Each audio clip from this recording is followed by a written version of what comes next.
Good evening. My name is Maggie Colville, and I'm the Executive Director of Colorado Humanities. Welcome to How Did We Get Here? The first in a series of programs to encourage understanding and discussion about the legacy of race in America and how to make changes now for a more just future. Thank you to media sponsor, the Durango Herald, Ground Floor Media and Center Table, the National Endowment for the Humanities, and many community partners who are posting or streaming the program right now. A special thank you to Mike Ferrafino of the Hispanic Chamber of Commerce for providing media production services, and thank you to Christine Goff for helping with this production as well.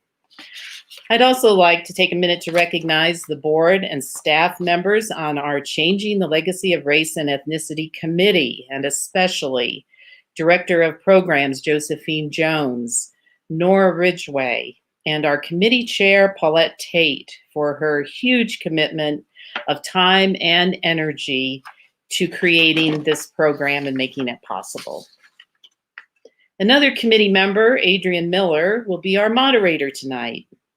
Adrian is a Denver native, James Beard Award-winning author, former special assistant to President Bill Clinton, former senior policy analyst for Colorado Governor Bill Ritter, recovering attorney, and a certified barbecue judge. He is the executive director of the Colorado Council of Churches and has served on the Colorado Humanities Board since 2017. Please welcome Adrian Miller. Thank you, Maggie. Good evening. I'm Adrian Miller, and I serve as a Colorado Humanities Board member, and it's my pleasure to welcome you to this virtual gathering. Because of the ongoing and tragic race-related events that have happened in our society, Coloradans are searching. We're searching for ways to understand what happened and why these things continue to happen. We are searching for ways to understand each other, and we're searching for ways to come together and create a better future. We've been reading about racial justice, we've listened to people share their experiences, and we've sought inviting spaces where these difficult, painful, and challenging issues can be honestly discussed. To meet this moment, Colorado Humanities, under the umbrella of its Changing the Legacy of Race and Ethnicity program series, is hosting a series of virtual events to explore various aspects of racial justice. We're calling them Conversations for One America. Tonight is our first event, and it's titled, How Did We Get Here? We've gathered 4 subject matter experts from different fields who will give you different perspectives on how to answer that vital question. These experts will give you the backstory on racism and racial justice by looking through the lenses of criminal justice, economics, history, and psychology. In terms of the program flow tonight, each of the experts will speak, and I'll ask a few questions for everyone, and then we'll discuss a few of the questions that attendees submitted when they signed up for this event. Now, on that point, I have some good news and some bad news. The bad news is that you all submitted so many great questions, we just don't have enough time to get to all of them. The good news is that we've already thought about some of the issues raised in your questions for future installments of this series. So we look forward to that. Changing the legacy of race and ethnicity is vitally important in this time. Without a closer scrutiny of such topics, a shared, multiracial society where equality and justice exists will remain elusive. So thank you for joining us for this important discussion. So our first expert tonight is Wendell Pryor. He is the Executive Director of the Chaffee County Economic Development Corporation. Wendell, you have the floor. Thank you, Adrian, and I'm honored to be part of this program. Thank you, Colorado Humanities, and Maggie. I was a former board member of Colorado Humanities, so it's a pleasure to come back to you. And so since I had the opportunity to kind of kick it off, I thought I'd provide something of a framework. In my educator role, I'm not a tenured professor like Dr. Harding, but I have taught diversity and inclusion at the School of Public Affairs, University of Colorado for well over a dozen years. So I do consider myself somewhat of an expert, and I'm actually doing some training here in Colorado Springs. So what I wanted to build on is this notion of legacy very quickly, which I tried to look it up and come up with a definition. And typically we think about something of value that's handed down from generation to generation. And I think in this context, let's get right to the point. We're talking about race and our history with racial justice or injustice in this society, which happens to be the topic of the moment. So I wanted to provide a framework that hopefully will help set the table, if you will. I thought about that with Adrian before I did this, in terms of the discussion we're about to have. So I wanted to go quickly to the definition and the distinction between equality and equity.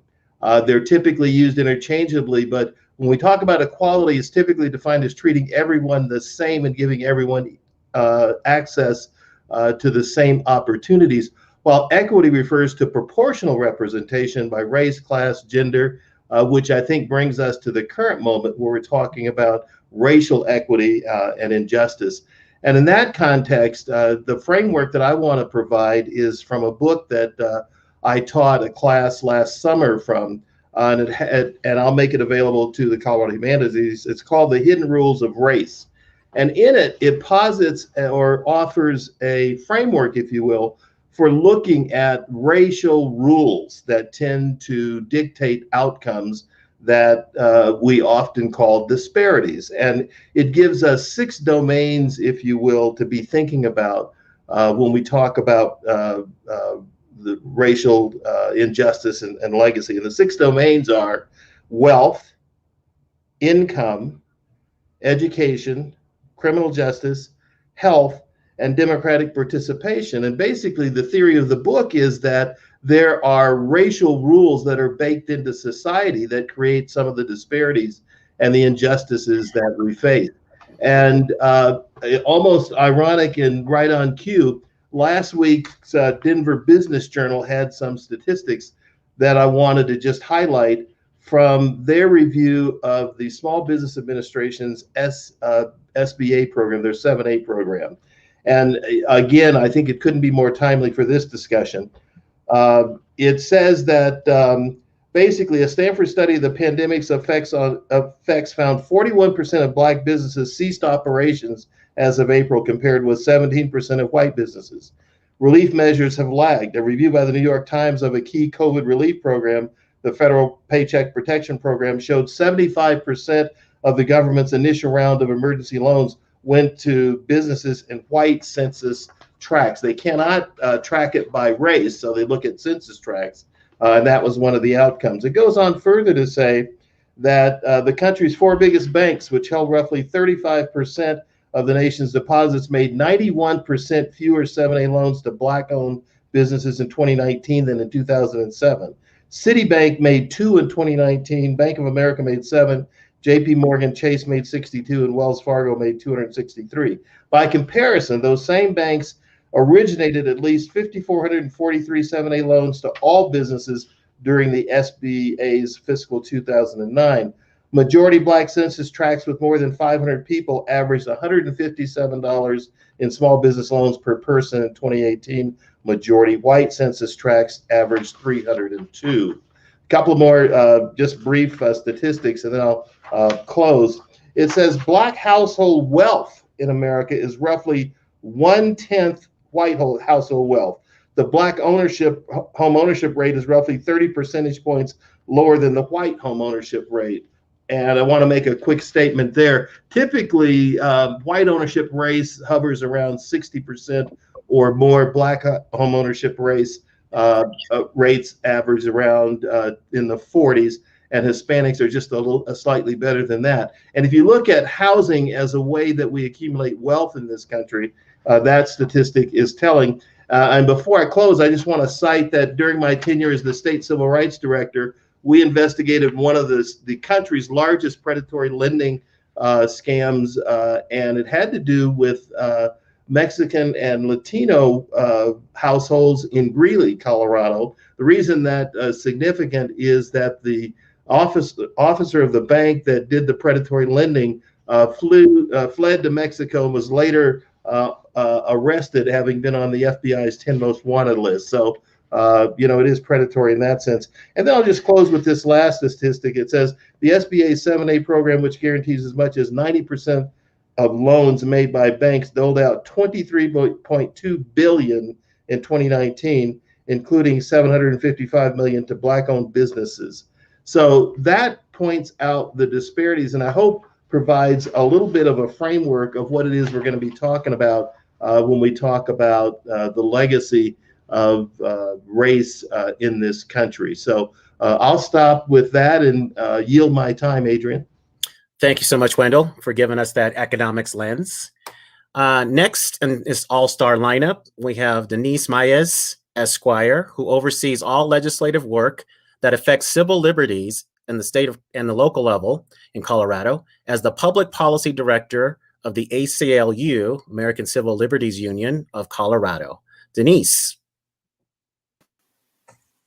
Hi, Adrian. Thank you very much. And thank you to the Colorado Humanities. And Wendell, that was a really important and really some good numbers that you gave us to digest and think about. I think in the criminal justice system, there actually are so many areas and so many issues to discuss where racial equity and justice intersects. And what I opted to do this evening is to talk a little bit about something that is right in front of us, and that is the COVID-19 epidemic. Now, the COVID-19 epidemic, as I often say, the virus itself is not racist, but it sure has uncovered a very long and systemic racist history. The virus, once flattening, is now, as we all have been reading, it is now on the uptick. I think a lot of us knew that that was inevitable. But there is one less told story, and that is that the virus also plagues our jails and prisons. Indeed, what may be largely unknown and not reported widely is that the largest outbreak of the virus in the state of Colorado is in Colorado state prisons. Hundreds have tested positive, and many have died. Prisons, you see, are a virus's delight.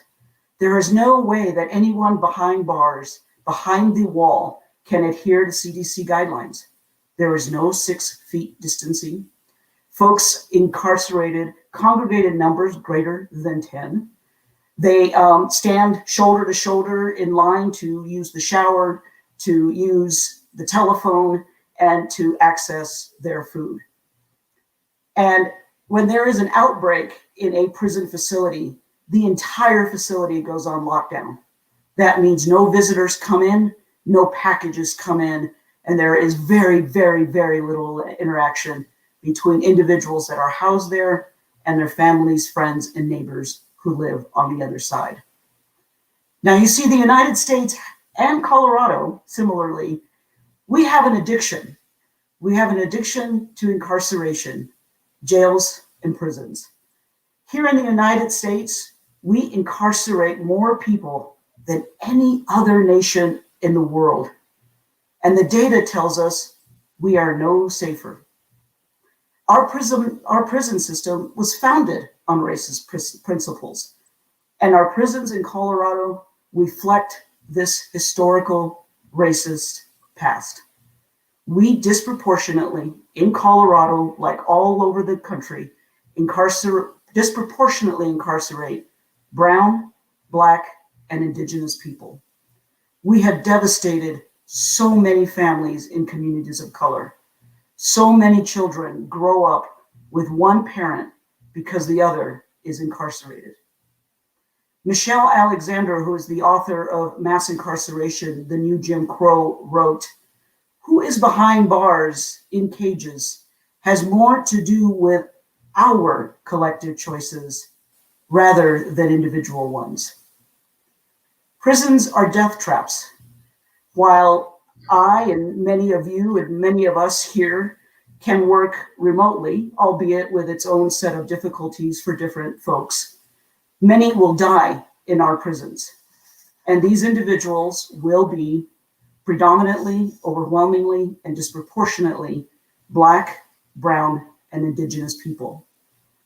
These people, those people, are human beings, and they're caught up in an inequitable system. Communities of colors are over-policed and therefore have more encounters with police and therefore are arrested at greater rates. They get longer sentences than their white counterparts for similar crimes. And re-entry into the system, into communities, they have to go through far more barriers. They are people like Anthony Martinez. I'm going to tell you about Anthony Martinez. He's 84 years old. He's in a Colorado prison. He has a clemency petition before the governor. He suffers from dementia. He needs a wheelchair to get around. He has a niece who wants him to come home. He's not up for parole until 2026, if he lives that long. You see, no one gains from keeping Mr. Martinez in prison. What we have seen over the last 7 months is that jails, unlike prisons, jails, county jails, have reduced their jail population by over 40%. And as a result of that depopulation, we are not less safe. I hope and I pray that we learn from COVID-19, not only the obvious that mass incarceration is itself a public health crisis, and that we all are safer with fewer people behind bars. When we say out in the streets and to one another that Black Lives Matter, I hope we mean all Black Lives Matter. And those lives include individuals in our prisons who have done their time and need not be in that cage any longer. The bottom line, mass incarceration is a racial justice issue. Thank you. Thank you, Denise. Next, we have Dr. Anthony Young, who is president of the Denver Rocky Mountain Association of Black Psychologists. Dr. Young. Hi, good evening, Adrian. It's a pleasure to be with you.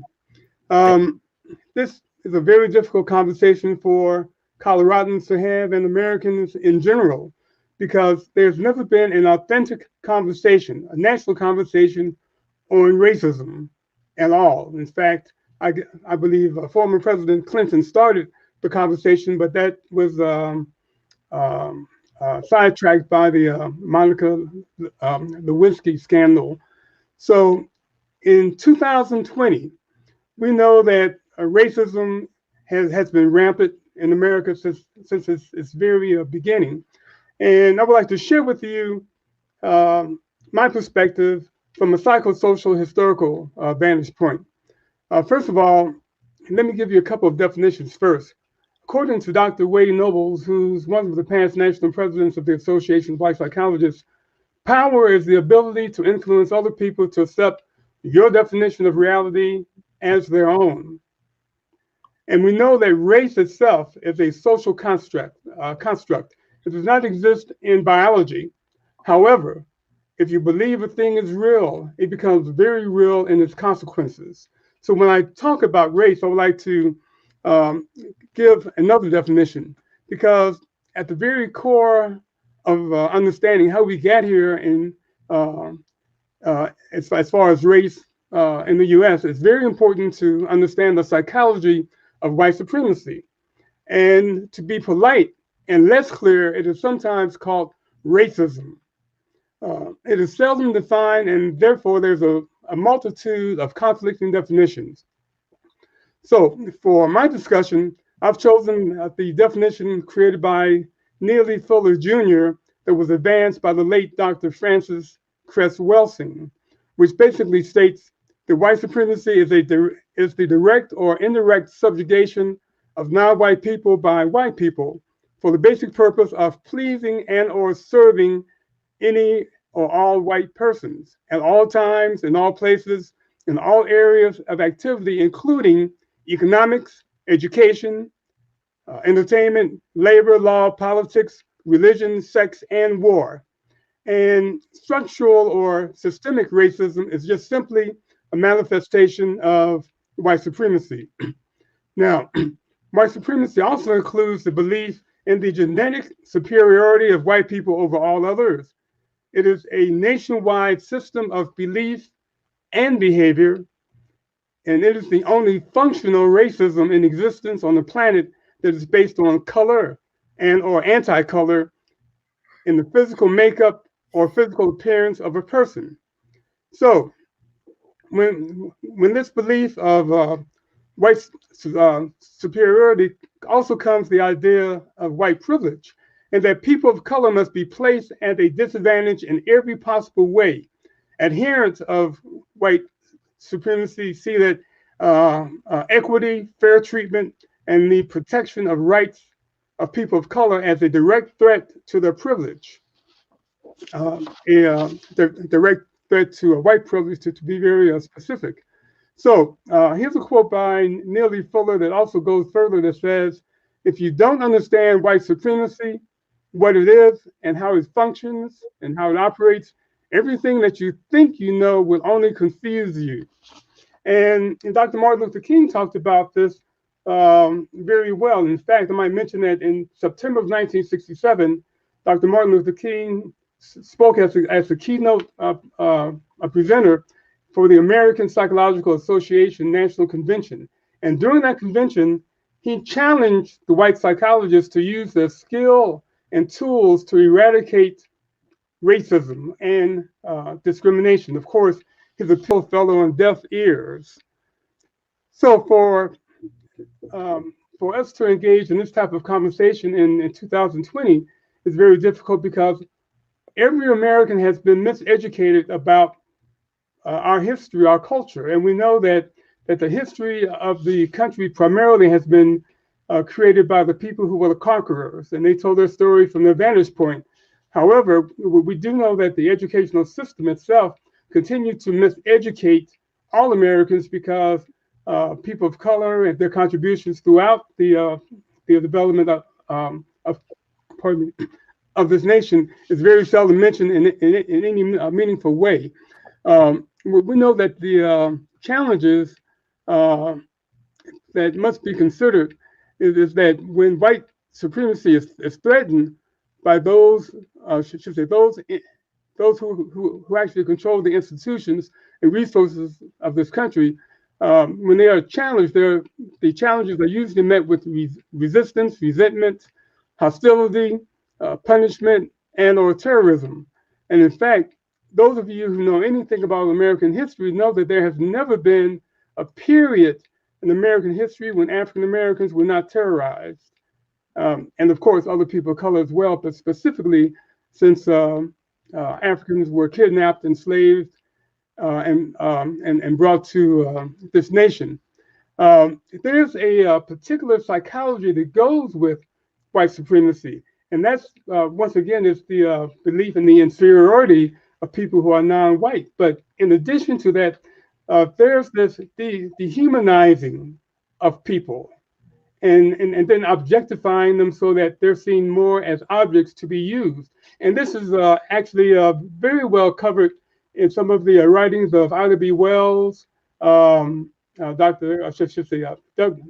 Blackmun, who's the author of Slavery by Another Name, as well as an interesting book by, I think it's Thomas Foster, who wrote the Rethinking Rufus, which is an excellent text to talk about not only were enslaved Africans, children, women, but also men were sexually abused during that entire period of the American enslavement. We know that white supremacy requires the creation, justification, and perpetuation of false narratives and histories that support the lie of inferiority of Black Americans and other non-white people. These have also been embraced by every societal institution, particularly in education, the media, politics, etc. And I know that I'm kind of going over time just a little bit, but let me just close by saying that if you begin to take a look at the type of cognitive dissonance which is created by white people who begin to wake up to this reality that we have all lived in regarding white supremacy, the cognitive dissonance refers to the uncomfortable feelings that people experience when they are confronted with two conflicting ideas. And as people become more aware of how devastating and how insidious and evil white supremacy has been, and that it's been baked into our nation all the way from the very beginning with the Constitution, and then laws were created by Congress, and of course those laws were upheld by the Supreme Court. And we could go on and on and on. But the fact is that there's a psychology that goes along with the practice and the behaviors which are quite obvious to us in terms of interpersonal racism and also structural racism as well. So there's some wonderful resources that I listed, which should be available to you. The title of the reference page for the resources is The Psychology of White Supremacy. And this has been examined by a number of experts, such as Dr. Marima Ani in her book Urugu, or Dr. Robert V. Guthrie, who wrote Even the Rat Was White, which is the history of psychology and its racist origins. Dr. Edwin Nichols also explores this in terms of how racists tend to objectify Black people and other people of color for exploitation. But there's an excellent book also by Dr. Ibram Kendi, Stamped from the Beginning. He's also the author of How to Become an Anti-Racist. Hey, Dr. Young? Yes. Yeah, I'm going to have to kind of cut you off here a little bit to keep it moving so we can stay within our time. So if you have a closing comment, sorry to interrupt you. No, it's okay. Yeah, go ahead. If you have a closing wrap-up comment. I do. My closing comment is basically that there has not been enough education or discussion about how white supremacy started, how it is manifested in our various social institutions, as well as in interpersonal interactions. So we have to be willing to engage in a courageous conversation in order to help heal the nation, because without that, we will continue to have conflict. Thank you. Thank you, Dr. Young. And next we have Dr. Rachel Harding, who is a historian and poet who, as a professor, specializes in religions of the Afro-Atlantic diaspora. And Dr. Harding has promised to say her piece in rhyme, I think. No, I'm just kidding. We'll turn it over to Dr. Harding. Great. Hello, everybody. Good evening. I'm glad to be with you tonight, even though unfortunately I'm not going to rhyme, but I'm happy to be among this very thoughtful panel of presenters. And I thank Adrian Miller and the staff and administrators of Colorado Humanities for the invitation. As Adrian said, I am a poet and historian, and the history I teach and study is the history of people of African descent in the Americas. Our nation, the United States, was founded on a stark contradiction between the rhetoric of independence, equality, and democracy on one hand, and on the other, the reality of the great plunder of native lands and the enslavement and exploitation of Africans. Throughout the revolutionary period, the mid and late 18th century, Black people petitioned leaders of the independence movement and of the newly formed government for their rights to freedom and equal citizenship.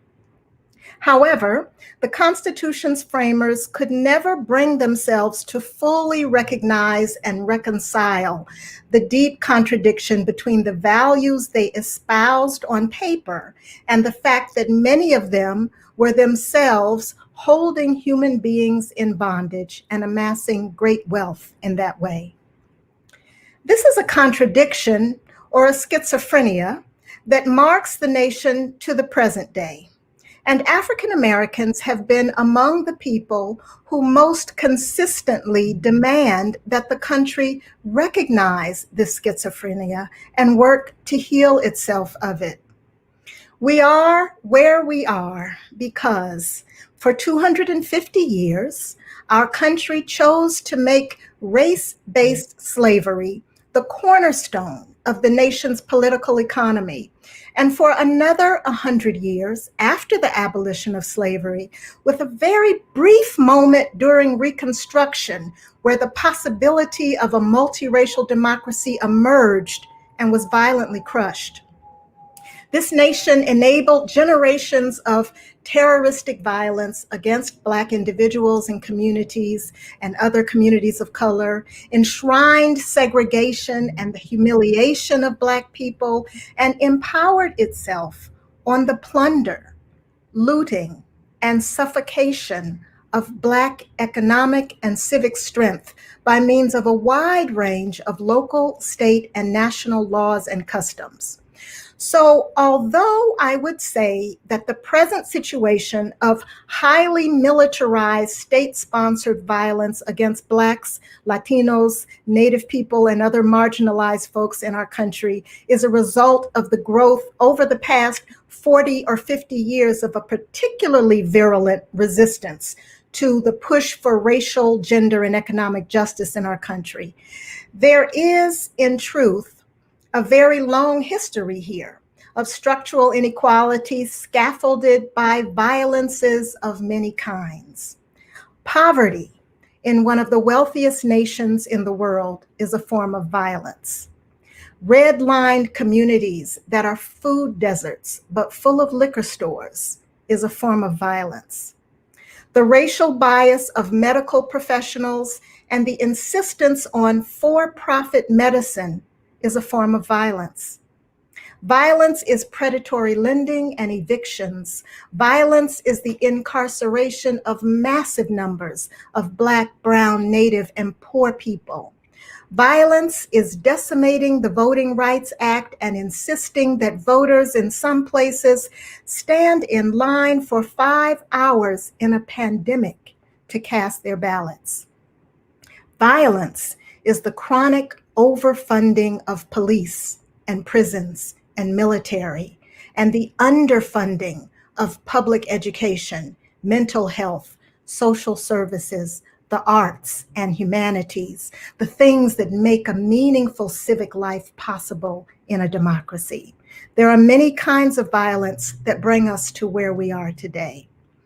My time is short, and I really wish we had an extended period to talk together about these things, but I'll close my comments with what I hope are some encouraging words from the Cameroonian philosopher Achille Mbembe and the African-American poet Gwendolyn Brooks. Both Mbembe and Brooks come out of traditions that honor relationality. As in the ancestral practices of indigenous and colonized peoples in most of the world, there are, in African and Afro-Atlantic cultures, tremendous resources for understanding the interconnectedness among all human beings, and indeed, among all forms of life.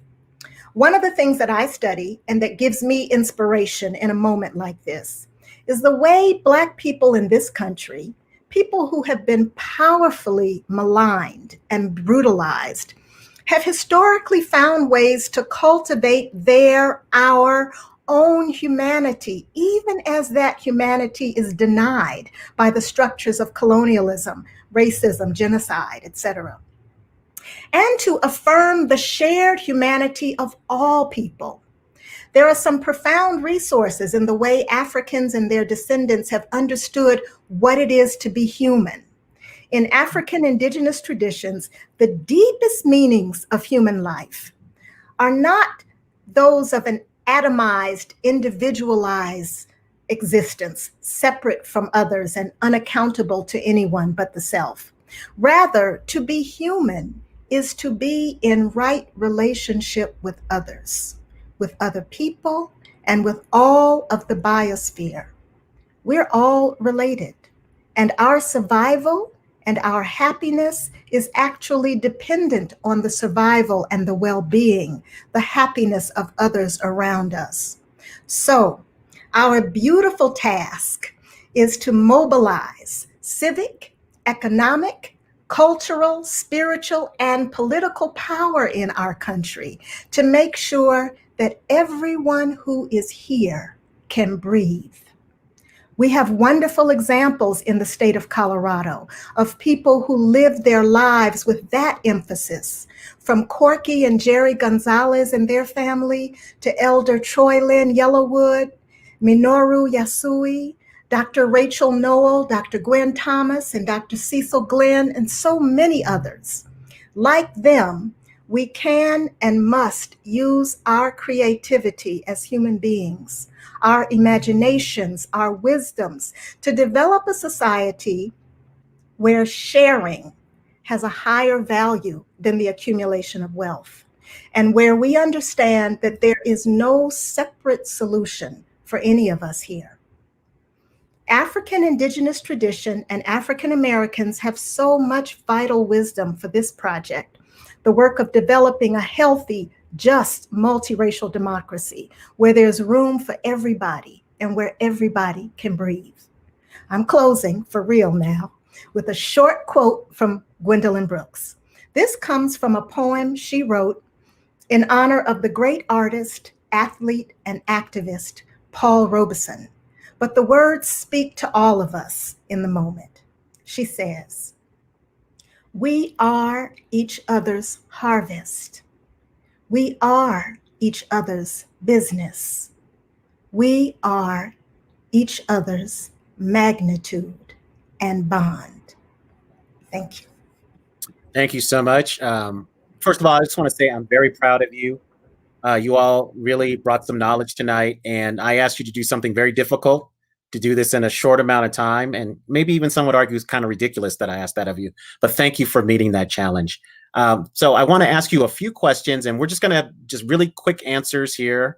And so, Mike, if we can go to a gallery view, so we have everybody. I'm going to start off with Wendell, and then we're just going to go down the line and have you answer this question. Please, no interrupting. I have a mute button, which I will use. So, Wendell, let me start off with you. If there was one thing that you believe would make a difference with race relations, what would it be and why?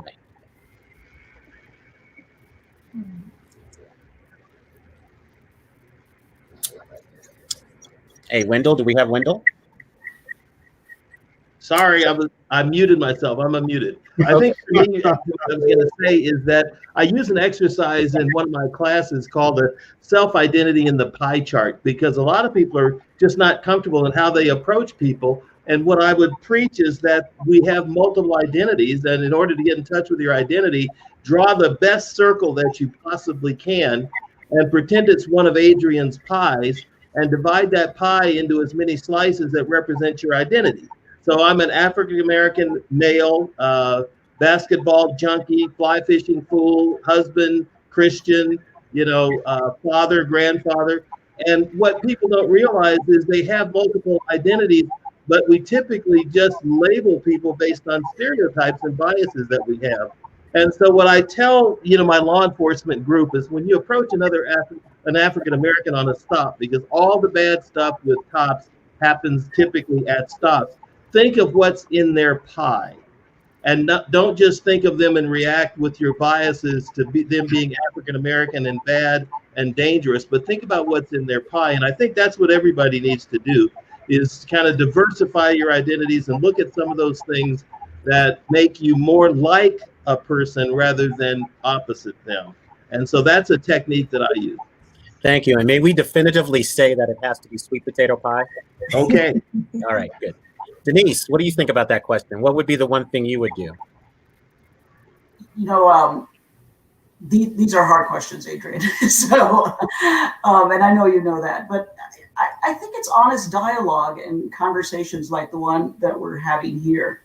And I think important in that is that we can't ignore or excuse or deny our sins. And instead, we must confront them. Racism, xenophobia, white supremacy, because I think it's in confronting our sins that we can make things right. All right. Anthony, what do you think? Well, absolutely. I believe that we have to have a certain level of courage and willingness to be uncomfortable, because these are very uncomfortable conversations. So perhaps one of the challenges would be to get comfortable feeling uncomfortable, because as Americans, I believe there's a tendency to be intellectually lazy it's easier not to think about and grapple with these difficult issues. It's easier just to go along with the status quo.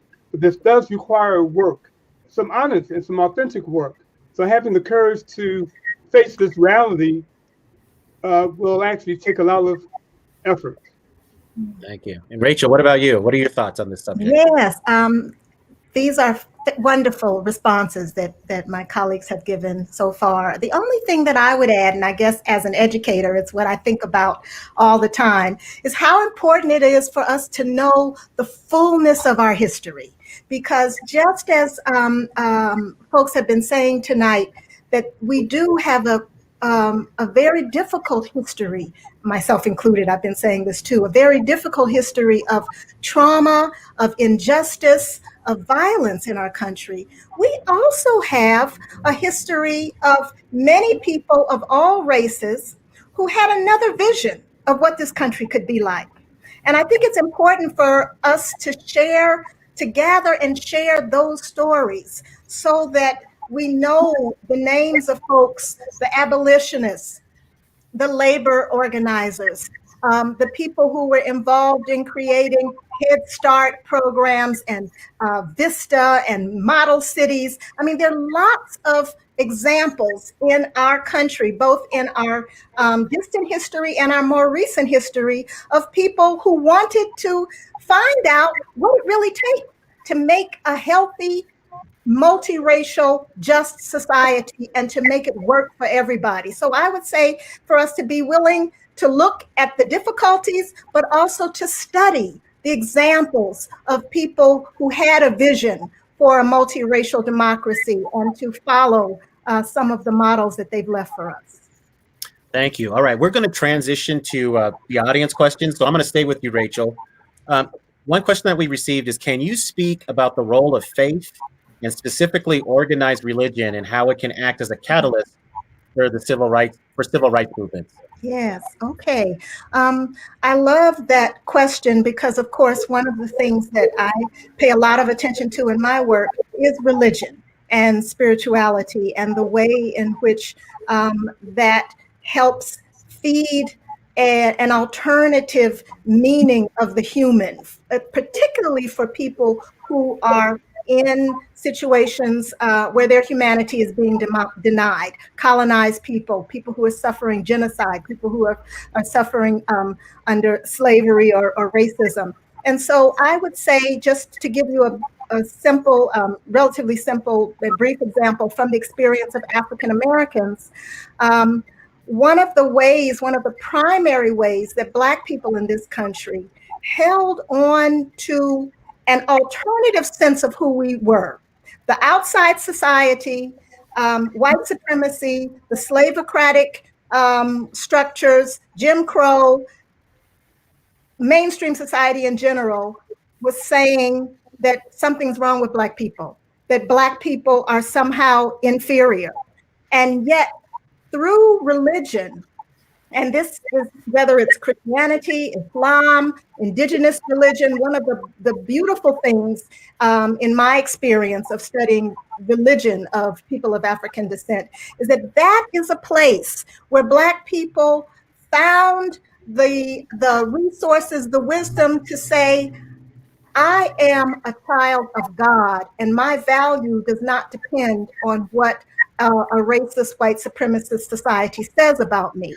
And that consciousness was absolutely essential for Black communities to have in order to build the structures that became the foundation for the Southern Freedom Movement and the Civil Rights Movement and even the Black Power and Black Consciousness Movement. Black people had to understand that our understanding of who we are and our understanding of our connection to spirit, to God, was more significant in the life of the world than what white supremacist white people thought about us. So religion has that very important role of giving us a grounding so that we can have the strength and the confidence and the capacity to fight for the transformation of the society and for the transformation of ourselves. Thank you. Anthony, I'm going to ask you this next question. Sure. what is the current strategy for increasing knowledge and understanding of cultural differences for all races in Colorado? We don't just have a black-white issue. There's the indigenous experience, the concept of whiteness has changed over time. So how would you answer that question?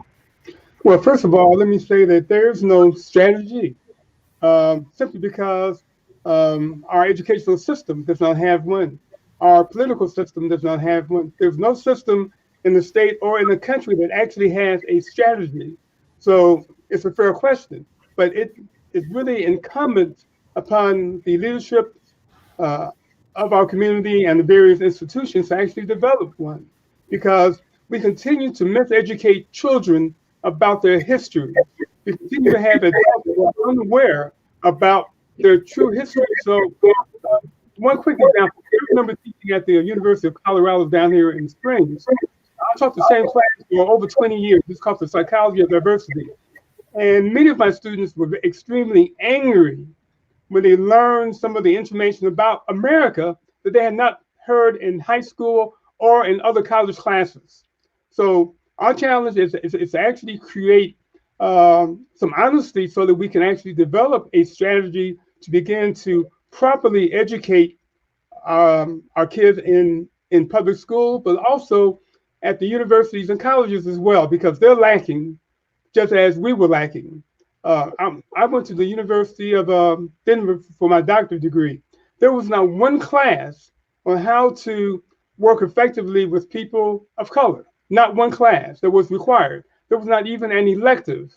So therefore, we have a number of professionals who just simply don't have a clue because there has been no strategy, and there still does not exist one.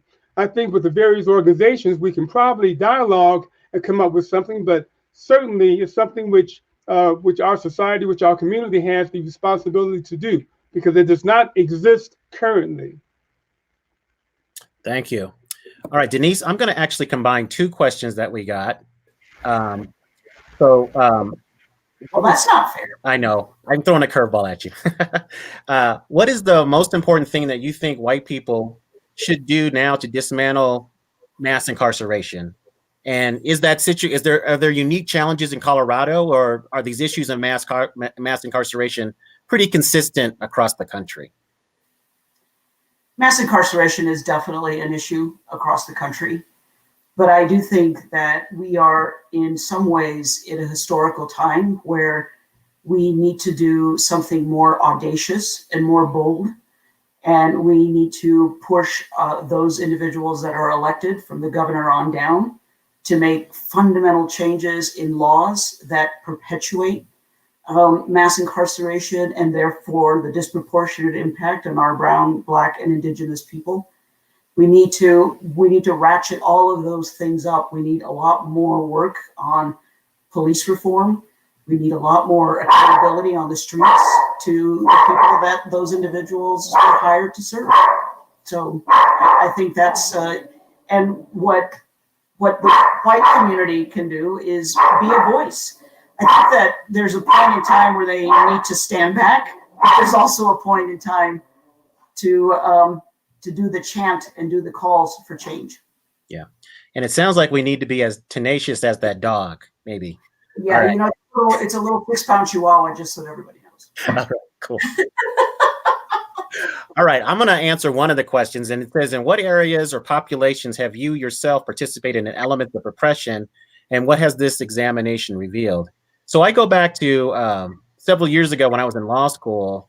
I was working part-time at a firm, and I was talking to one of the legal assistants, and she was telling me how when she would come home, she would physically check every room in her apartment before she felt secure. And that blew me away because, when I go home, I just plop on the couch, turn on SportsCenter, and I'm secure. So it caused me to think about issues of patriarchy and male privilege, even as an African-American man in this society. And thinking about what women go through actually deepened my thoughts of race, because I thought, well, look, I'm a good guy, and I had never thought about that. So then I thought about, okay, if you're a white person in this society and you're never really in a situation where you have to think about race, what does that mean to bring that person into the conversation? So that was just my own process of discovery. All right, last audience question I want to give to Wendell. I've always been someone who is infinitely curious about other people, and I used to feel comfortable talking to people about things for mine, but lately I feel nervous that I'm going to say the wrong thing. What advice would you give to that person? Well, I want to build on the exercise regarding the pie, the self-identity and the pie chart, and to basically assume that people have multiple identities that are important to them. And I think that you need to be curious about what some of those identities are and not just label them based upon their physical features or color of their skin or even gender. And like I said, the self-identity and the pie chart exercise is one of the best tools to do that. I think also unpacking.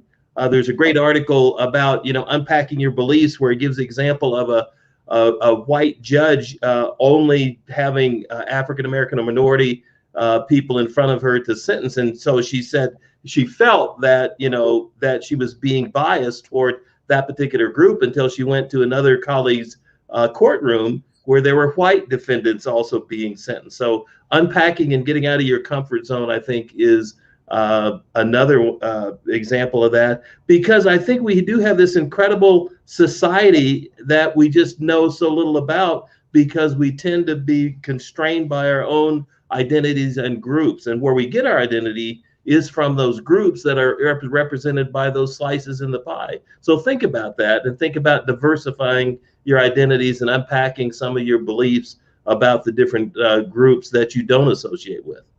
Great. Well, thank you so much. And again, thank you everyone for being a part of this first event. And I just want to thank you who are watching, because I know that you're being pulled in a lot of different directions. You're busy, but you gave us some of your time tonight, and we thank you for that. But this is important.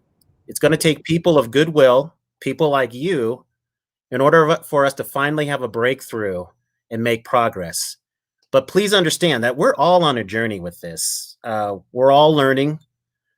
And undergoing a reckoning is a messy process, especially trying to get on the road towards equality and justice.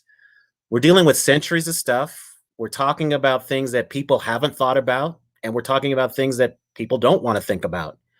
But the journey is something that we can do, and we must do with a spirit of determination, understanding, humility, respect, and love for one another.